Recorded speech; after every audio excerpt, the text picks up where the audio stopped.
Skeleton Lake by Algernon Blackwood. The utter loneliness of our moose camp on Skeleton Lake had impressed us from the beginning. In the Quebec backwoods, 5 days by trail and canoe from civilization, and perhaps the singular name contributed a little to the sensation of eeriness that made itself felt in the camp circle, when once the sun was down and the late October mists began rising from the lake and winding their way in among the tree trunks. For in these regions, all names of lakes and hills and islands have their origin in some actual event, taking either the name of a chief participant, such as Smith's Ridge, or claiming a place in the map by perpetuating some special feature of the journey or the scenery, such as Long Island, Deep Rapids, or Rainy Lake. All names thus have their meaning and are usually pretty recently acquired, while the majority are self-explanatory and suggest human and pioneer relations. Skeleton Lake, therefore, was a name full of suggestion, and though none of us knew the origin or the story of its birth, we all were conscious of a certain lugubrious atmosphere that haunted its shores and islands. And but for the evidences of recent moose tracks in its neighborhood, we should probably have pitched our tents elsewhere. For several hundred miles in any direction, we knew of only one other party of whites. They had journeyed up on the train with us, getting in at North Bay and hailing from Boston Way. A common goal and object had served by way of introduction, but the acquaintance had made little progress. This noisy, aggressive Yankee did not suit our fancy much as a possible neighbor, and it was only a slight intimacy between his chief guide, Jake the Swede, and one of our men that kept the thing going at all. They went into camp on Beaver Creek, 50 miles and more to the west of us. But that was 6 weeks ago, and seemed as many months, for days and nights pass slowly in these solitudes, and the scale of time changes wonderfully. Our men always seem to know by instinct pretty well where them other fellows was moving. But in the interval no one had come across their trails, or once so much as heard their rifle shots. Our little camp consisted of the professor, his wife, a splendid shot and keen woodswoman, and myself. We had a guide apiece, and hunted daily in pairs from before sunrise till dark. It was our last evening in the woods, and the professor was lying in my little wedge tent, discussing the dangers of hunting alone in couples in this way.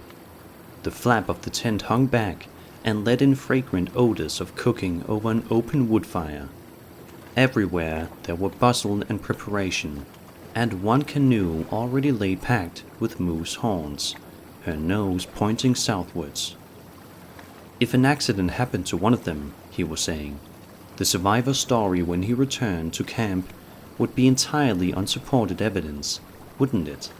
Because, you see, and he went on laying down the law after the manner of professors, until I became so bored that my attention began to wander to pictures and memories of the scenes we were just about to leave. Garden Lake, with its 100 islands, the rapids out of Round Pond, the countless vistas of forest, crimson and gold in the autumn sunshine, and the starlit nights we had spent watching in cold, cramped positions for the wary moose on lonely lakes among the hills. The hum of the professor's voice in time grew more soothing. A nod or grunt was all the reply he looked for. Fortunately, he loathed interruptions. I think I could have almost gone to sleep under his very nose. Perhaps I did sleep for a brief interval. Then it all came about so quickly, and the tragedy of it all was so unexpected and painful, throwing our peaceful camp into momentary confusion, that now it all seems to have happened with the uncanny swiftness of a dream. First, there was the abrupt ceasing of the droning voice, and then the running of quick little steps over the pine needles, and the confusion of men's voices, and the next instant the professor's wife was at the tent door, hatless, her face white, her hunting bloomers bagging at the wrong places, a rifle in her hand, and her words running into one another anyhow. "Quick, Harry! It's Rushton! I was asleep and it woke me! Something's happened! You must deal with it!" In a second we were outside the tent with our rifles. "My God!" I heard the professor exclaim, as if he had first made the discovery. "It is Rushton!" I saw the guides helping, dragging a man out of a canoe. A brief space of deep silence followed, in which I heard only the waves from the canoe washing up on the sand, and then, immediately after, came the voice of a man talking with amazing rapidity, and with odd gaps between his words. It was Rushton telling a story, and the tones of his voice, now whispering, now almost shouting, mixed with sobs and solemn oaths, and frequent appeals to the deity. Somehow or other struck the false note at the very start, and before any of us guessed or knew anything at all. Something moved secretly between his words, a shadow veiling the stars, destroying the peace of our little camp, and touching us all personally with an undefinable sense of horror and distrust.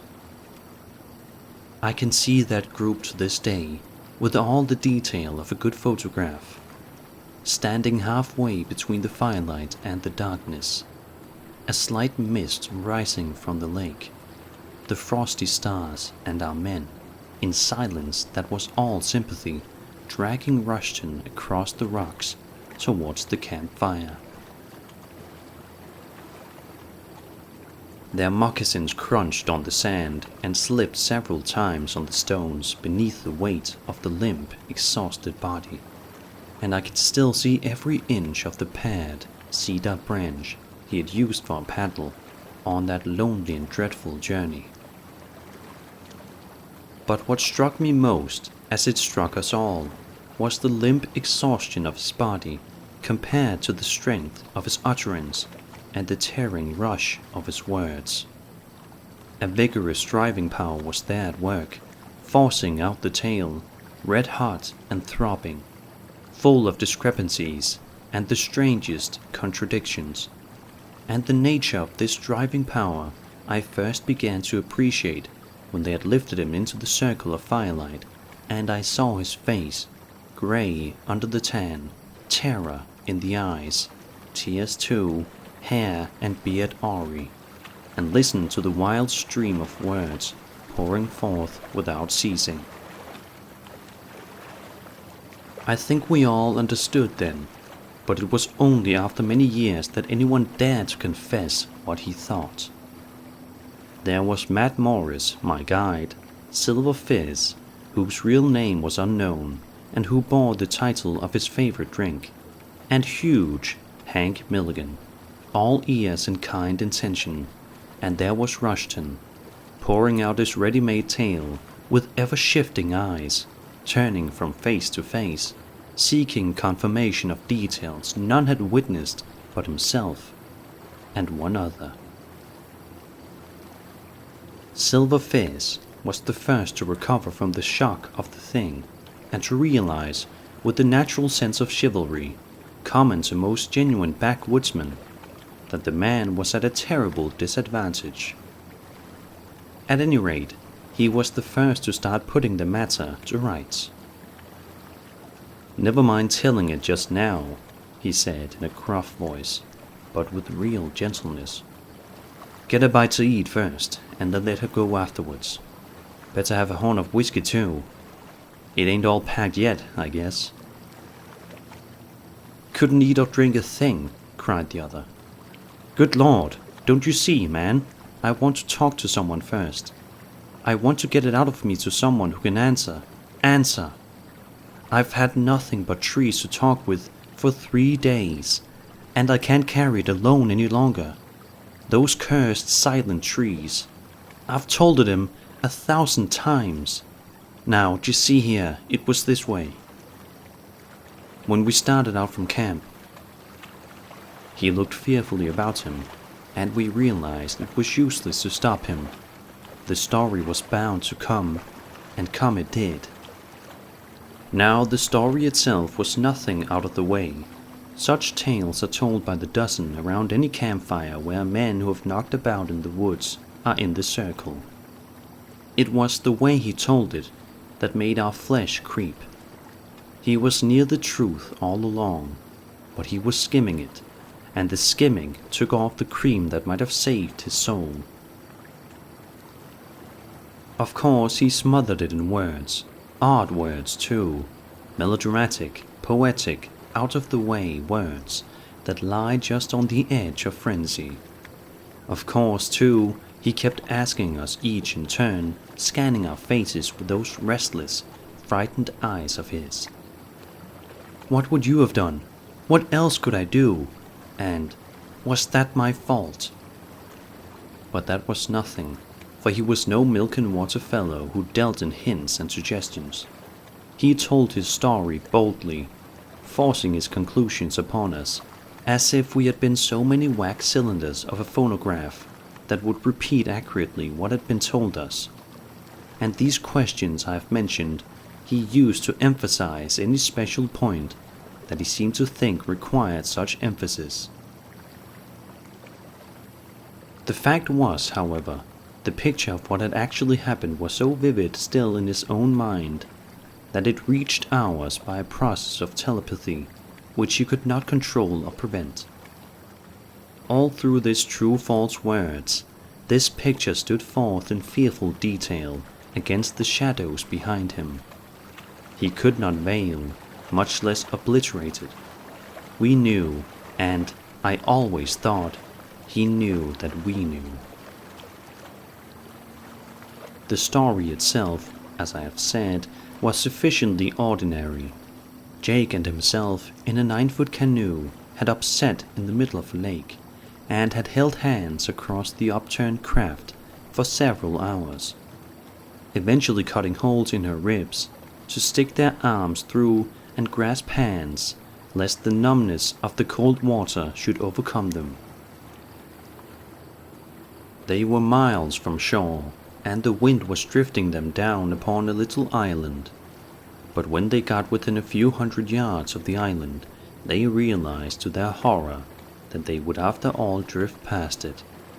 It was then the quarrel began.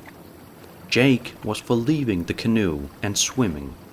Rushton believed in waiting till they actually had passed the island and were sheltered from the wind. Then they could make the island easily by swimming, canoe and all. But Jake refused to give in, and after a short struggle, Rushton admitted there was a struggle, got free from the canoe, and disappeared without a single cry.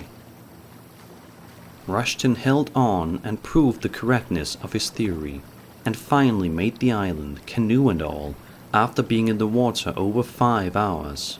He described to us how he crawled up onto the shore and fainted at once, with his feet lying half in the water, how lost and terrified he felt upon regaining consciousness in the dark, how the canoe had drifted away, and his extraordinary luck in finding it caught again at the end of the island by a projecting cedar branch. He told us that the little axe, another bit of real luck, had caught in the thwart when the canoe turned over, and how the little bottle in his pocket holding the emergency matches was whole and dry. He made a blazing fire and searched the island from end to end, calling upon Jake in the darkness, but getting no answer, till finally so many half-drowned men seemed to come crawling out of the water onto the rocks and vanish among the shadows when he came up with them, that he lost his nerve completely and returned to lie down by the fire till the daylight came. He then cut a bow to replace the lost paddles, and after one more useless search for his lost companion, he got into the canoe, fearing every moment he would upset again, and crossed over to the mainland. He knew roughly the position of our camping place, and after paddling day and night, and making many weary portages without food or covering, he reached us 2 days later. This, more or less, was the story, and we, knowing whereof he spoke, knew that every word was literally true, and at the same time went to the building up of a hideous and prodigious lie. Once the recital was over, he collapsed, and Silver Fizz, after a general expression of sympathy from the rest of us, came again to the rescue. "But now, mister, you just to go eat and drink, whether you've a mind to or not." And Matt Morris, cooked that night, soon had the friend trout and bacon, and the wheat cakes and hot coffee passing round a rather silent and oppressed circle. So we ate round the fire, ravenously, as we had eaten every night for the past 6 weeks, but with this difference, that there was one among us who was more than ravenous, and he gorged. In spite of all our devices, he somehow kept himself in the center of observation. When his tin mug was empty, Morris instantly passed the tea pail. When he began to mop up the bacon grease with the dough on his fork, Hank reached out for the frying pan, and the can of steaming boiled potatoes was always by his side. And there was another difference as well. He was sick, terribly sick, before the meal was over, and this sudden nausea after food was more eloquent than words of what the man had passed through on his dreadful, foodless, ghost-haunted journey of 40 miles to our camp. In the darkness, he thought he would go crazy, he said. There were voices in the trees, and figures were always lifting themselves out of the water, or from behind boulders, to look at him and make awful signs. Jake constantly peered at him through the underbrush, and everywhere the shadows were moving with eyes, footsteps, and following shapes. We tried hard to talk of other things, but it was no use, for he was bursting with the rehearsal of his story, and refused to allow himself the chances we were so willing and anxious to grant him. After a good night's rest, he might have had more self-control and better judgment, and would probably have acted differently, but as it was, we found it impossible to help him. Once the pipes were lit and the dishes cleared away, it was useless to pretend any longer. The sparks from the burning logs zigzagged upwards into a sky brilliant with stars.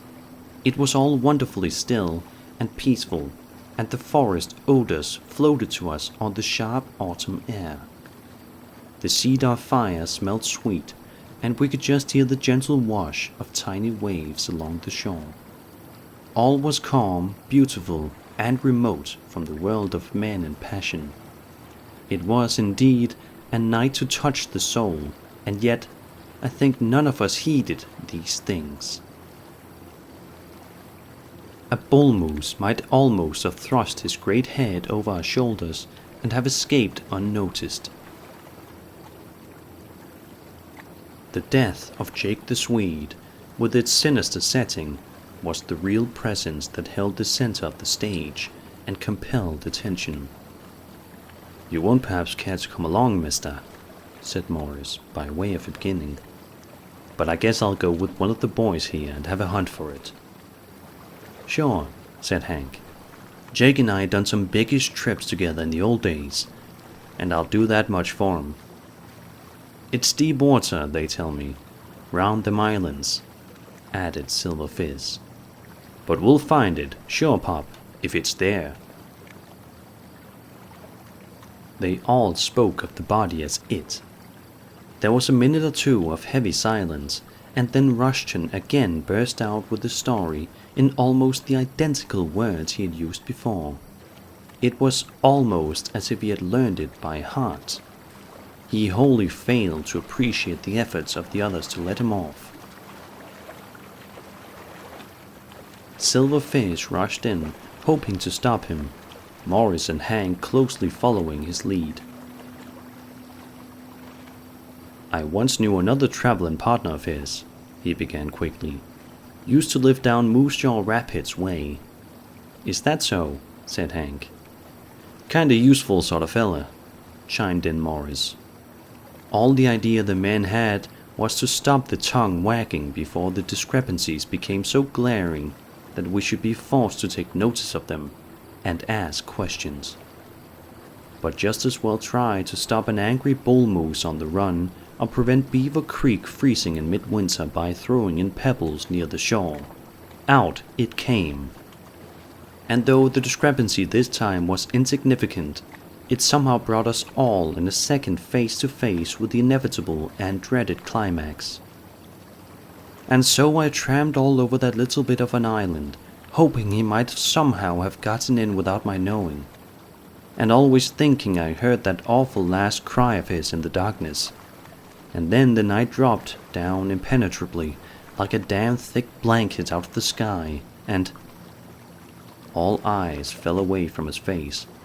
Hank poked up the logs with his boot, and Morris seized an ember in his bare fingers to light his pipe, although it was already emitting clouds of smoke. But the professor caught the ball flying. "I thought you said he sank without a cry," he remarked quietly, looking straight up into the frightened face opposite, and then riddling mercilessly the confused explanation that followed. The cumulative effect of all these forces, hitherto so rigorously repressed, now made itself felt, and the circle spontaneously broke up, everybody moving at once by common instinct. The professor's wife left the party abruptly, with excuses about an early start next morning. She first shook hands with Rushton, mumbling something about his comfort in the night. The question of his comfort, however, devolved by force of circumstances upon myself, and he shared my tent. Just before wrapping up in my double blankets, for the night was bitterly cold, he turned and began to explain that he had a habit of talking in his sleep, and hoped I would wake him if he disturbed me by doing so. Well, he did talk in his sleep, and it disturbed me very much indeed. The anger and violence of his words remain with me to this day, and it was clear in a minute that he was living over again some portion of the scene upon the lake. I listened, horror-struck, for a moment or two, and then understood that I was face to face with one of two alternatives. I must continue an unwilling eavesdropper, or I must waken him.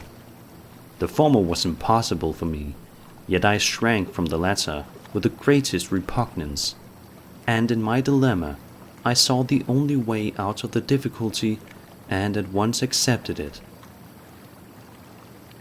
Cold though it was, I crawled stealthily out of my warm sleeping bag and left the tent, intending to keep the old fire alight under the stars, and spend the remaining hours till daylight in the open. As soon as I was out, I noticed at once another figure moving silently along the shore. It was Hank Milligan, and it was plain enough what he was doing. He was examining the holes that had been cut in the upper ribs of the canoe. He looked half ashamed when I came up with him, and mumbled something about not being able to sleep for the cold.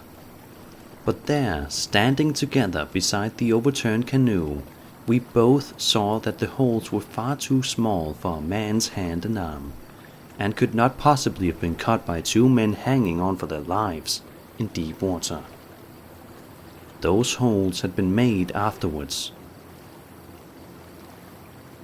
Hank said nothing to me, and I said nothing to Hank, and presently he moved off to collect logs for the fire, which needed replenishing, for it was a piercingly cold night, and there were many degrees of frost. 3 days later, Hank and Silver Fizz followed with stumbling footsteps the old Indian trail that leads from Beaver Creek to the southwards. A hammock was slung between them, and it weighed heavily. Yet neither of the men complained, and indeed speech between them was almost nothing. Their thoughts, however, were exceedingly busy, and the terrible secret of the woods, which formed their burden, weighed far more heavily than the uncouth, shifting mass that lay in the swinging hammock, and tugged so severely at their shoulders. They had found it in 4 feet of water, not more than a couple of yards from the lee shore of the island, and in the back of the head was a long, terrible wound, which no man could possibly have inflicted upon himself.